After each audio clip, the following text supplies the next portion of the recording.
Giants, a curious manifestation of human imagination, are creatures often mentioned only in the realms of folklore. They embody a captivating concept that never fails to intrigue people of all ages, whether young or elderly. The central query that arises is, who exactly are these beings? Furthermore, what does the Bible's perspective on them entail?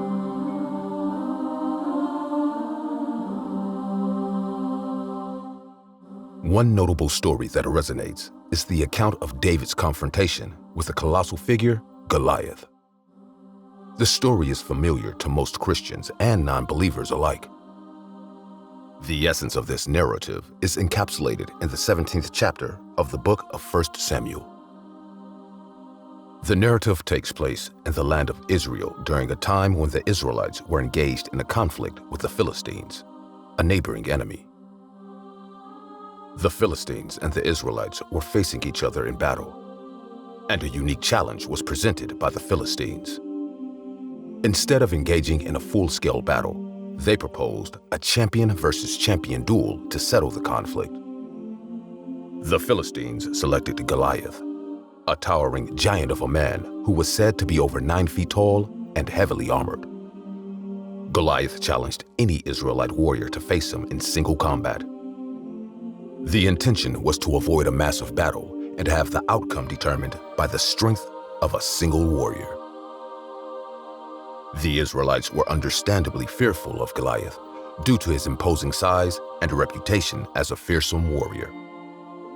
However, a young shepherd named David, who was delivering supplies to his older brothers who were serving in the Israelite army, heard about the challenge.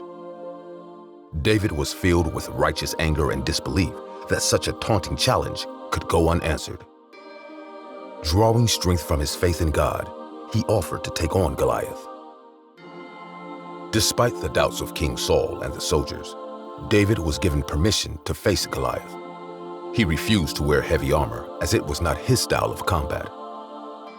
Instead, he chose to fight Goliath using a simple sling and stones. With great determination and faith, David aimed a stone at Goliath's forehead and struck him, causing Goliath to fall to the ground. David then took Goliath's own sword and killed him, thereby defeating the giant and winning a stunning victory for the Israelites.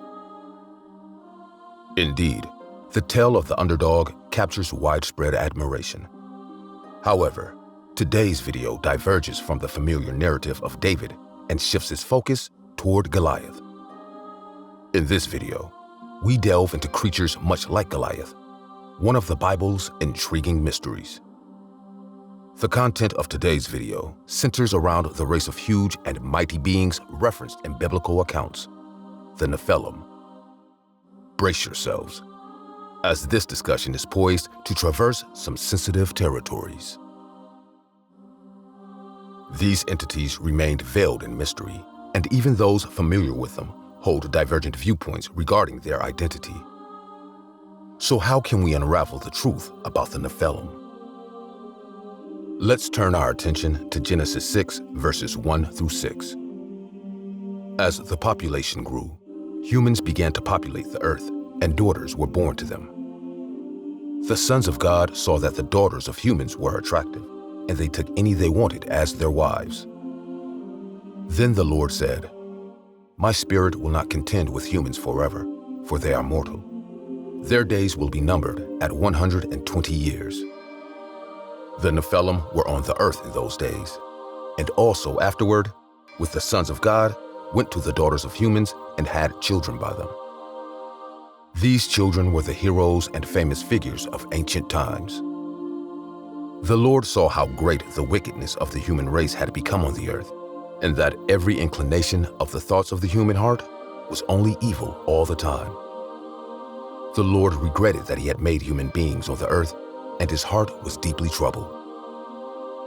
Indeed, this passage offers valuable insight into the nature of the NEPHILIM. However, it leaves a considerable amount unaddressed, contributing to the challenge of piecing together a comprehensive understanding of these creatures. To begin, the term NEPHILIM is commonly rendered as giants in the majority of translations of the Hebrew Bible, although it remains untranslated in some versions. Various Jewish interpretations posit them as offspring, resulting from the union of fallen angels and mortal women as a type of demigod.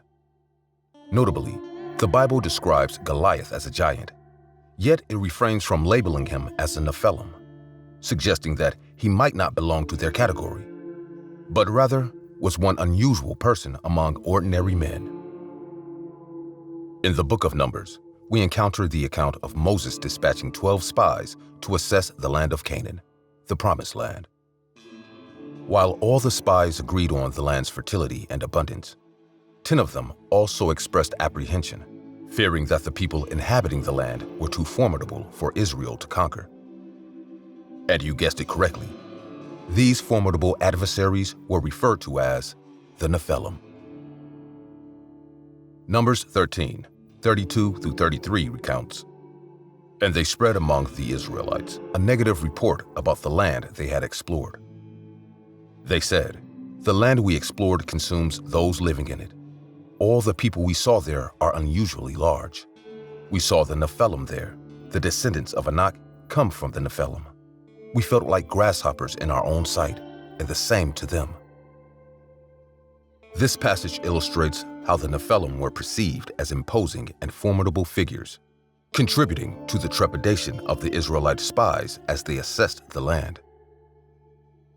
However, the interpretation of this passage remains a topic of considerable contention. Let's delve right in. The term NEPHILIM appears twice in the Bible. The first instance is found in Genesis 6, 1 through 6, followed by another occurrence in Numbers 13 and 33. A significant reason for the often employed translation of NEPHILIM as fallen ones lies in its connection to the Hebrew word nephal, which signifies to fall. Notably, Genesis 6, 1 through 6 refrains from explicitly labeling the NEPHILIM as giants, but it does characterize them as mighty men who were of old, the men of renown. The key verse that hints at their gigantic stature is Numbers 13 and 33, which states, "And there we saw the NEPHILIM, the sons of Anak, and we seemed to ourselves like grasshoppers, and so we seemed to them." Here, the scripture suggests the possibility that the NEPHILIM were indeed giants, individuals of significantly greater size and strength. Now let's explore the identity of the sons of Anak, more commonly recognized as the Anakim or Anakites. They constituted a formidable tribe of gigantic and warlike individuals inhabiting the southern regions of Israel, particularly Hebron, before the arrival of the Israelites. The name Anak translates to long-necked. The lineage of the Anakim can be traced back to Anak, who is noted as the son of Arba in Joshua 14 and 15. Now the name of Hebron formerly was Kiriath Arba. Arba was the greatest man among the Anakim, and the land had rest from war. It's the latter part of the verse that seems interesting. It states that when the Anakim died, the people had rest from war. We can imagine that the Anakim often made war, causing trouble for the people of God and everyone else. Numbers 1, verse 33 says that Anak's race was descended from the NEPHILIM, which may explain why they were big. Furthermore, they inhabited the Promised Land, which the Israelites lay siege to in the book of Joshua. The fact that God ultimately destroyed Anak's descendants indicates that his people did not follow God. Given that the Bible describes the people who settled the land of Canaan, like the 3 kings who captured Lot, as generally pagan and rebellious, Anak probably wasn't a good person. And so there you have the tale of the NEPHILIM. The intention behind this video isn't to validate or invalidate any particular theory about the NEPHILIM, as there exist a multitude of perspectives. Instead, its purpose is to impart knowledge. For believers, especially those of Christian faith, the Bible stands as our companion and holds immense significance in comprehending even the most intricate details within. This channel is dedicated to the pursuit, aiming to expose you to information that might not have crossed your mind otherwise. If this video has piqued your interest, do consider leaving a like and subscribing to the channel. Your support is appreciated. Until the next video, take care and stay tuned.